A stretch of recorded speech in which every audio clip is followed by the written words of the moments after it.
안녕하십니까. 대선 후 민주당의 입장과 앞으로의 전국 추이의 바람직한 방향에 대해서 알아보겠습니다. 더불어민주당 5선인 이상민 의원은 정부 여당 잘못에 직언을 아끼지 않아서 미스터 쓴소리라고 불리웁니다. 대선 기간에도 당내에 지나친 문재인, 이재명 성역화를 비판했다가 문자 폭탄에 시달렸습니다. 대통령 선거가 끝난 뒤 조선일보에서 보도한 그와의 인터뷰 내용을 요약해 보겠습니다. 이상민 의원은 민주당의 이번 대선 패배에 대해 내로남불, 위선, 오만, 독선, 패거리 의식 등의 수식어를 써가면서 초유의 현직 대통령 탄핵으로 잡은 정권을 곧장 내어주게 된 데 대한 절절한 반성이 있었어야 했다고 말했습니다. 특히 윤석열 당선인과 국민의힘은 현재의 승리에, 그리고 민주당은 2년 전 총선 승리에 매몰돼서는 안 된다고 했습니다. 윤 당선인은 민주화 이후 최소 표차 0.73%로 청와대와 행정부의 권력을 쥐게 됐습니다. 172석 막강한 의회 권력을 갖고 있는 민주당 역시 현재는 과다대표가 된 상황이라는 것입니다. 이처럼 각자 현재 딛고 있는 상황, 자기 신세를 직시한다면 협치를 할 수밖에 없을 것이라고 말했습니다. 20대 대선의 의미는 문재인 정부하고 집권 세력에 대한 심판입니다. 내용면에서는 이긴 쪽도 진 쪽도 절반도 안 되는 각각의 지지 기반을 갖고 가야 하는 매우 부조화스러운 구조가 됐습니다. 민주당 패배 이유를 설명하는 가운데 사람들이 민주당에 대해 생각한다면 현직 대통령을 내쫓고 문재인이라는 사람을 내세웠는데 민주당이 어떤 행태를 보였습니까? 우기고 억지 부리고 버티고 아니라고 한다거나 상대에게 뒤집어 씌우질 않았습니까? 그래도 안 되면 이명박, 박근혜 때보다는 낫지 않느냐고 했습니다. 국민들은 민주당 너희는 다르겠지 하던 기대가 있었을 텐데 그걸 채워주지 못한 실망감이 있는 것이라고 말했습니다.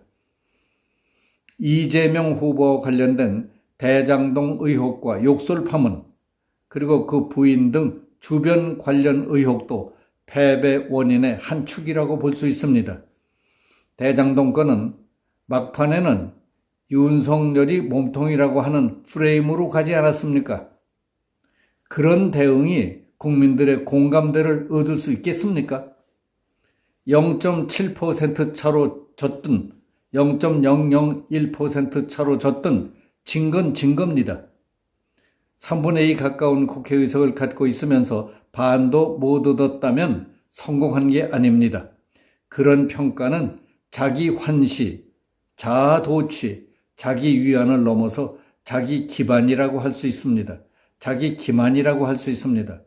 선거 과정에서 이재명 후보가 경선과 본선 때 모두 네거티브를 하지 않겠다는 선언을 했습니다. 그런데 결국 그 유혹을 떨치지 못했습니다.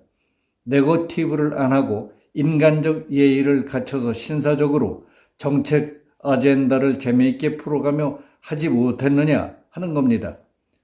상대 후보를 좀비나 악마처럼 몰아붙이며 억지 주장을 하고 잡아먹으려고 했습니다.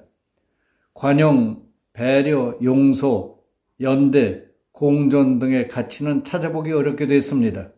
원칙 있는 패배였더라면 좋지 않았을까 하는 아쉬움이 듭니다. 최악의 네거티브는 윤 후보 부인 김건희 씨에 대한 공격이 너무 비열했습니다. 그의 사생활 관련 루머를 공식 석상에서 아무렇지 않게 터뜨리거나 이른바 줄리벽화에 대한 비판적 인식도 없었습니다. 여권의 모 인사는 윤 후보가 아파컷을 할 때 배가 나와 와이셔츠가 빠져나온다며 용모를 비난했습니다. 출신, 용모, 배경으로 차별하고 혐오해서는 안 된다는 것은 상식에 속하는 것이고 우리의 자부심이 걸린 문제 아닙니까? 그런 게 매우 안타까웠습니다. 그리고 우리 당의 결함 중 하나가 맹종 1색의 성역화를 한다는 겁니다. 문 대통령은 이재명 후보, 김어준 씨 등이 성역화됐습니다. 패거리 정치가 활개를 치면서 다른 목소리가 스며들 틈이 없습니다. 그런 열성 지지층이 있다는 게 자산이면서도 부담입니다. 윤석열 정부와의 협치 문제에 대해서 이상민 의원은 상대를 배려해서 통합과 협치를 하라는 것은 허구입니다. 자기 신세와 형편 그리고 확보하고 있는 지분을 생각하면 이러면 안 되겠네 하는 생각이 들 겁니다. 현실적으로 딛고 있는 기반을 생각하면 각자 절반도 안 되는 것 아닙니까? 겸허하게 상대가 요구하는 것을 들어주고 내 것도 관철시키는 협상을 해야 합니다. 입법 폭주 우려에 대해 이 의원은 양쪽 모두 이번 선거에 대한 겸허한 성찰을 하면 알게 될 것입니다. 현재는 양쪽 다 과다 대표 상태가 되어 있습니다. 2년 전 선거로 180석을 얻은 민주당이지만 이번 대선은 절반도 못했습니다. 국민의힘은 절반이 안 되는 득표로 당선됐지만 대통령이라는 막대한 권력을 싹쓸이했습니다. 둘 다 거품이 끼었습니다. 양쪽 모두 축소지향적으로 바라봐야 문제를 풀어갈 수 있을 겁니다.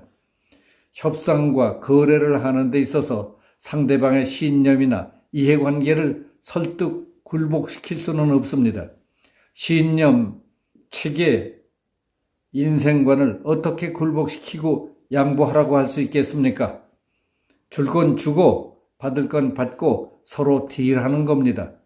All or nothing은 건강한 싸움이 아닙니다.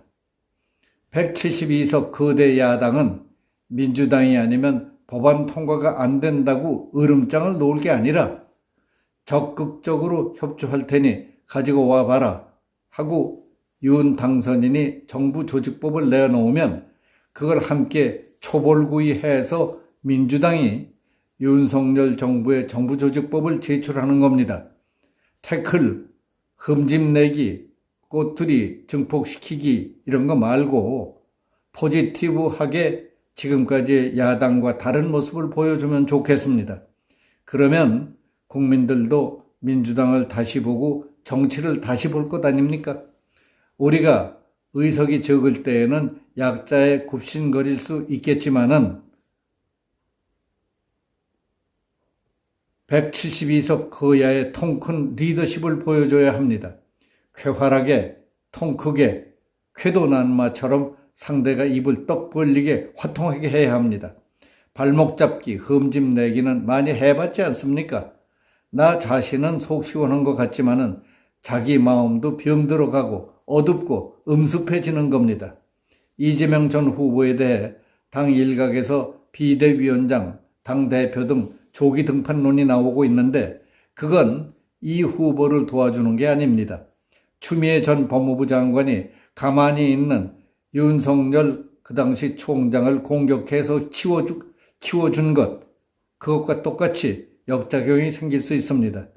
대선 후에 당면한 민주당의 입장과 앞으로의 전국 추이의 바람직한 방향에 대해서 민주당 중진인 오선 의원, 이상민 의원의 견해를 들어봤습니다. 중진 의원답게 매우 의미 있고 공감할 수 있는 견해를 들을 수 있었습니다. 여기서 마치겠습니다. 감사합니다.